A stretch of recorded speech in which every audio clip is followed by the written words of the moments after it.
Entre nos cultures, le chantier de rénovation du château d'eau de l'Alleu se termine. Et dans le bruit assourdissant des pompes à l'intérieur du château d'eau, Frédéric, du bureau d'études d'ingénierie SCE, nous explique le fonctionnement d'un château d'eau. En fait, un château d'eau est alimenté donc, en général par un château d'eau précédent qui est situé plus haut.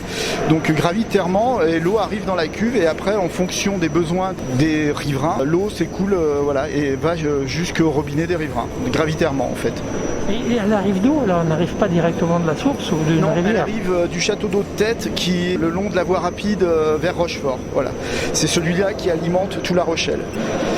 Donc, il y a un énorme château d'eau là-bas alors.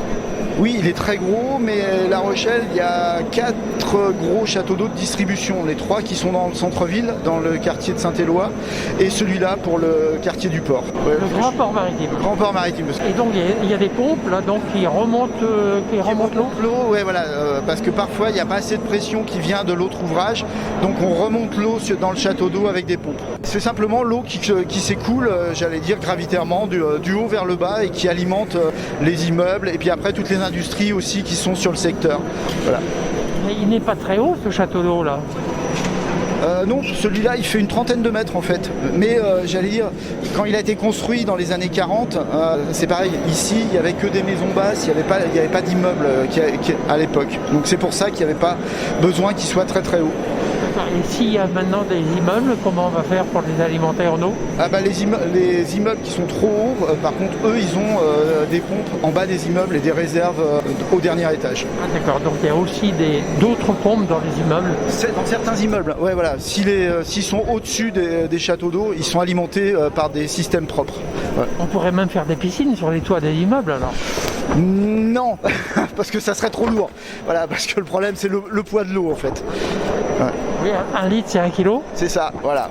1 mètre cube c'est une tonne. Donc ça c'est encore plus impressionnant comme ça. Ouais, voilà, c'est ça. Ici, au-dessus de notre tête, on a près de 3000 tonnes d'eau. Hein, donc je sors vite alors. Voilà. Non, mais il a été réparé, donc il n'y a pas de souci. Voilà. Il avait vraiment besoin d'être réhabilité? Ouais, il y avait d'énormes défauts à l'extérieur parce qu'il n'y a pas eu de réhabilitation lourde depuis qu'il a été construit, c'est-à-dire il y a presque 80 ans. Et en plus, il est, j'allais dire, très très proche de la mer, donc avec les embruns, le sel, le béton et les aciers avec le sel, ça fait pas très très bon ménage. Bien, merci beaucoup pour ces renseignements. Merci. Entre nos cultures,